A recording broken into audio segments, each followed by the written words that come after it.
the two vice presidential candidates.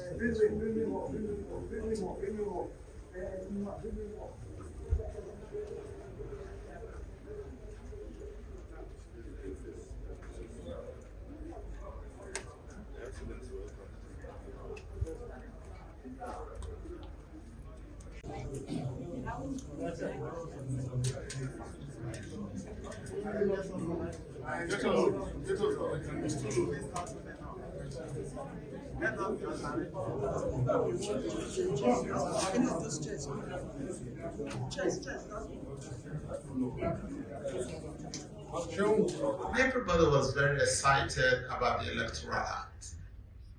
And I'm also happy to say that the chairman of INEC was also very excited about the Electoral Act, because we know that at a point in time, during the debates, we were unlikely to have the Electoral Act and to have it into law.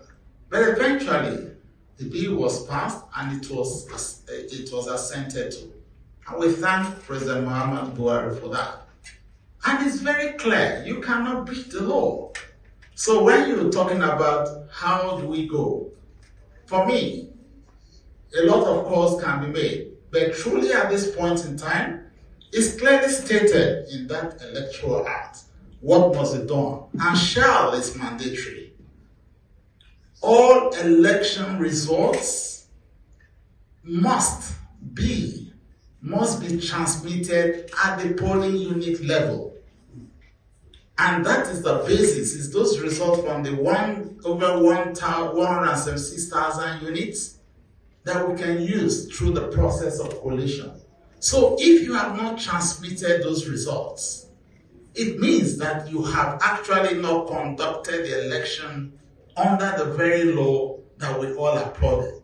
So the right thing to do is for the INEC chairman to truly go forth and cancel the elections. Unfortunately, he is not come out to tell the world what has happened, why the results were not uploaded. There is a question mark there. He should be truthful. As I said, section 26, he had taken an oath to be neutral and impartial. Therefore, he must speak to Nigerians and tell Nigerians the truth. And the truth is, they could not upload the results. What happened in INEC? Why was it that they could not upload the results? So something is wrong. Something is wrong inside INEC.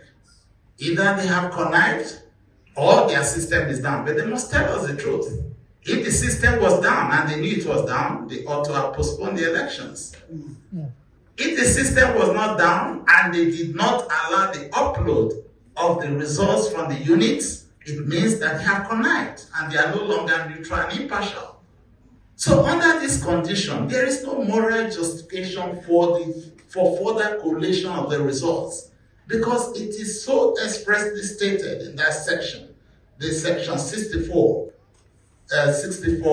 at 4 and at 5, that is 64.4 at A and B. So clearly stated that if the polling unit results are not transmitted, it means truly that there is nothing to compare.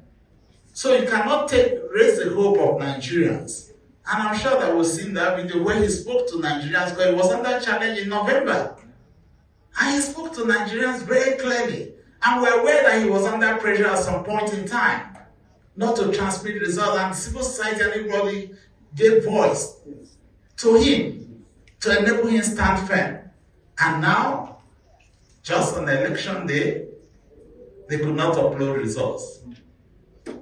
Something is fundamentally wrong.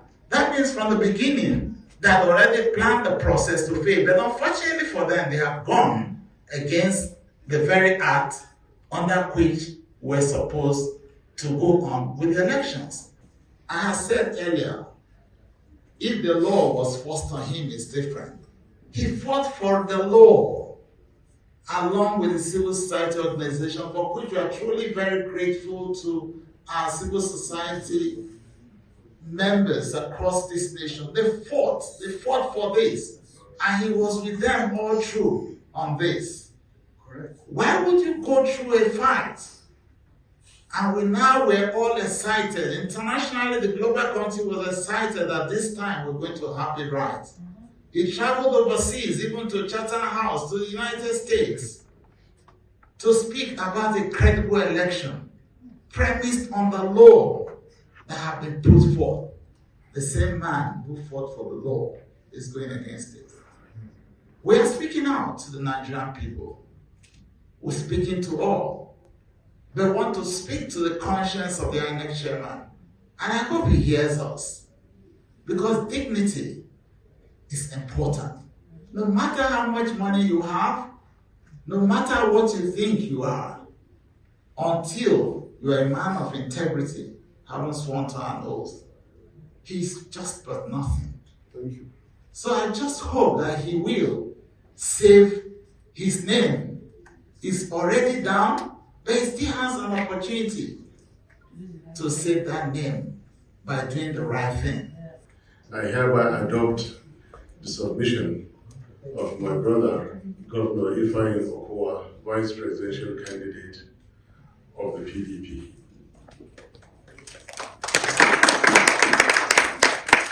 Having said this,